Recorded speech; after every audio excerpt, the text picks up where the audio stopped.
Assalamualaikum warahmatullahi wabarakatuh. Oke teman-teman, ini adalah video penelitian kelompok 6 atau presentasi dari kelompok 6. Video penelitian ini bertempat di MA Al Irsyad Harjulis. Oke teman-teman, kita langsung aja ke video presentasinya. Assalamualaikum warahmatullahi wabarakatuh. Saya Ahmad Iqbal Mufid sebagai pengacara pertama dalam kelompok 7. Baiklah, saya akan memaparkan tentang pengambilan keputusan. Sebelum kita mengenal lebih dalam tentang pengambilan keputusan, kita harus tahu dulu apa sih itu pengambilan keputusan itu. Pengambilan keputusan itu merupakan kegiatan yang dapat ditemukan pada semua bidang manajemen. Pengambilan keputusan dalam organisasi merupakan suatu proses yang menghasilkan satu pilihan terbaik dari beberapa alternatif untuk mencapai tujuan dan sasaran organisasi. Nah, kualitas keputusan yang bergantung pada pengetahuan, pengalaman, persepsi, dan situasi pengambilan keputusan yang didukung dengan adanya informasi yang lengkap dan komunikasi yang berkualitas.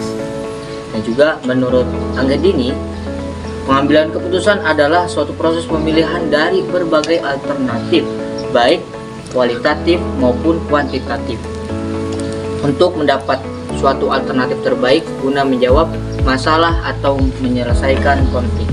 Nah, juga dalam konteks organisasi, untuk memperoleh keputusan yang pasti atau tidak meragukan lagi, maka dibutuhkan musyawarah bersama karena sebagai bekal menentukan atau memutuskan suatu persoalan.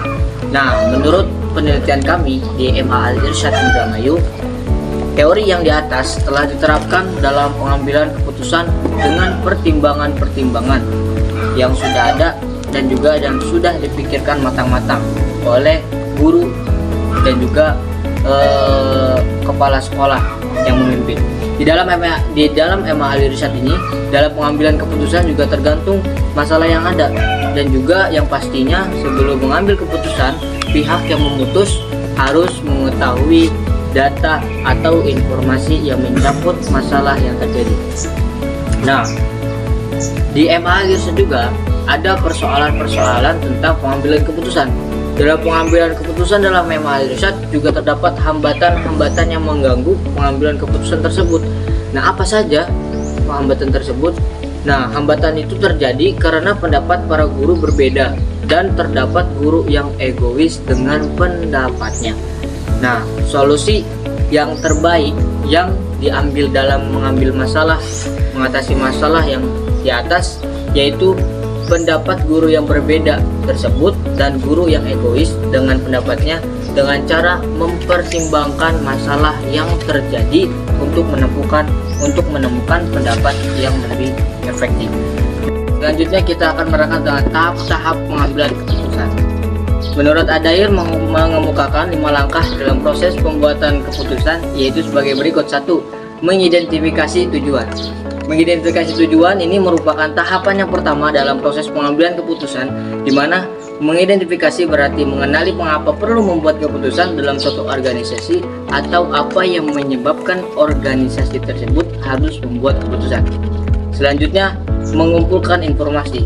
Nah, setelah kita mengenali sebuah permasalahan yang terdapat dalam sebuah organisasi sekolah, kita harus mengorganisasikan masalah tersebut untuk mengumpulkan informasi tersebut. Nah, selanjutnya adalah mengembangkan berbagai alternatif, yaitu kita kumpulkan semua alternatif yang didapat, baik itu alternatif dari kepala sekolah maupun dari para guru. Menilai berbagai alternatif dengan menganalisis konsekuensi dari masing-masing alternatif, mengukur masing-masing alternatif berdasarkan kriteria yang telah ditetapkan.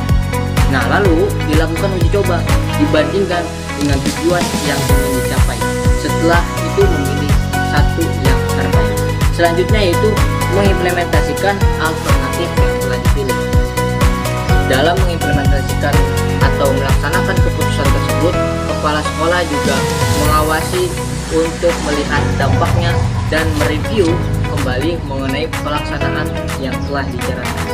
Untuk teori tahapan-tahapan pengambilan keputusan yang ada di Ema Al-Irsyad sama dengan teori tahapan pengambilan keputusan yang di atas, dengan mengidentifikasi masalah yang terjadi sebelum pengambilan keputusan dilakukan. Dan untuk pengambilan keputusan di Ema Al-Irsyad juga ada yang umum dan juga ada yang individu, tergantung masalah yang terjadi di Ema Al-Irsyad. Selanjutnya, model pengambilan keputusan. Menurut Suparno 2018, model perilaku pengambilan keputusan dibedakan sebagai berikut. Model rasionalitas. Model rasionalitas merupakan pengambilan keputusan berdasarkan adanya berkaitan logis antara pengambilan keputusan dengan pencapaian tujuan organisasi. Berkaitan dengan kegiatan pengambilan keputusan, terdapat asumsi, yaitu keputusan yang diambil akan sepenuhnya rasional padahal rencana tujuan. Dimungkinkan adanya pemilihan alternatif karena terdapat sistem pilihan yang lengkap serta konsisten. Adanya pencerahan penutup terhadap seluruh kemungkinan alternatif. Tidak terdapat batasan pada kompleksnya perhitungan yang dapat digunakan untuk memilih pilihan terhadap alternatif terbaik. Kemungkinan kalkulasi tidak misterius atau membuat takut bawahan. Model sosial manusia menjadi sekumpulan perasaan, emosi, dan naluri dengan sikap yang dipandu oleh keinginan yang tidak disadari. Apabila ini merupakan deskripsi yang lengkap, maka akan mengakibatkan keputusan yang diambil tidak efektif. Pengambilan keputusan yang tidak rasional oleh seseorang manajer dapat diakibatkan oleh adanya tekanan dan dampak sosial. Model yang diambil dalam pengambilan keputusan di Ema Al-Irsyad yaitu dengan model rasionalitas seperti dalam rapat dengan wali murid, masalah yang terdapat di dalamnya yaitu tentang SPP bulanan dari pihak sekolah Ema Al-Irsyad memberikan pencerahan dan jalur alternatif untuk bagi wali murid yang kesulitan untuk membayar SPP atau bayaran bulanan.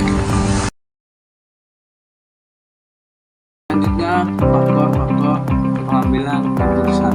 Pengambilan keputusan juga dapat dipengaruhi oleh beberapa faktor yang dapat berasal dari lingkungan internal atau eksternal. Faktor eksternal yang dapat mempengaruhi antara lain kedudukan, masalah, situasi, serta pengaruh organisasi lain. Jabatan atau kedudukan tidak dapat dilihat berdasarkan pangkatnya, sehingga dapat ditentukan pantas atau tidaknya mengambil suatu keputusan.